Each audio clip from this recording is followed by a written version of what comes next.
Hi everyone, welcome into this week's My Weekly CBS Fix. Hope you're having a great week and hope you are enjoying your Chanukah. Happy Chanukah to you all. And this week's Parsha is Mikeitz. We continue the story with Joseph. So Joseph has become the interpreter of dreams, and Paro has dreams. The leader of Egypt, he has dreams. He has no idea what they mean.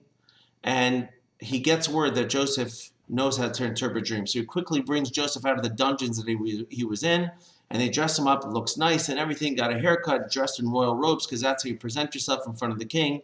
And Joseph interprets the dreams for him. And not only did he interpret the dreams, he even gave him a solution about what to do about the impending doom that Egypt was about to face.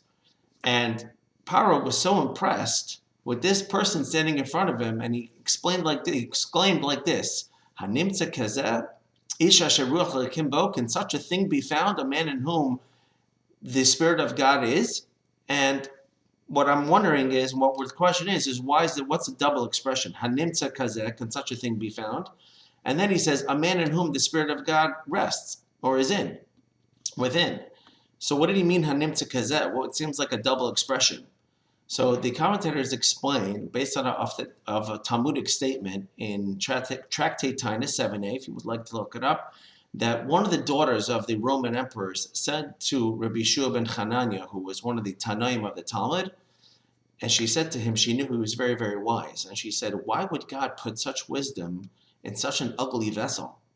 Rabbi Shua ben Hanania was not the best looking person, wasn't too handsome. And so he said to her, if you want to preserve wine, what's the best place to put it? Do you put it in gold and silver vessels? No, you put it in earthenware vessels. And so he was trying to tell her that Hashem wanted the Torah to be preserved, and therefore he put it inside of me. I'm not so good looking. I'm a lower caliber looking guy, but because of that, I'm able to preserve my Torah. So the Gemara, the Talmud asks, but we see many times it goes hand in hand, they go both. A person can be handsome, he's very wise. And the Talmud answers, but if they actually had a contempt for their beauty, they would be even wiser.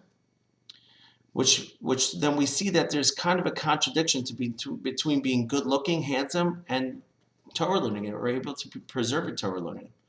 But that's exactly what Paro was so astounded by. He said, Hanimtza kazeh, can such a thing be found? Meaning this guy's such a good looking guy, and he's incredibly smart. Now, of course, this is a lesson for us. Many times the evil inclination tries to attack us. We're good looking, and we get ahead of ourselves, and I'm so beautiful, a girl might think, and it starts leading you off to a different path. And instead of focusing on your main goals in life, for a man, Torah learning, and for a girl, also coming closer to Hashem, so we started getting it into our heads. We're good looking, and it detracts us. And as a matter of fact, this holiday of Chanukah is something that we're combating against, because the Greeks, to them, everything was about physical beauty. And not, even though they were sometimes wise, but nevertheless, they were way more involved in their physical beauty and looking good. And a Torah Jew has to try to make sure that whatever he does is done in the service of Hashem. And if a person wants to be a good-looking person, there's nothing wrong with being that. The question is, what is your approach to good looks? If your approach to good looks is that is who I am, so then that's ultimately going to be a person's downfall.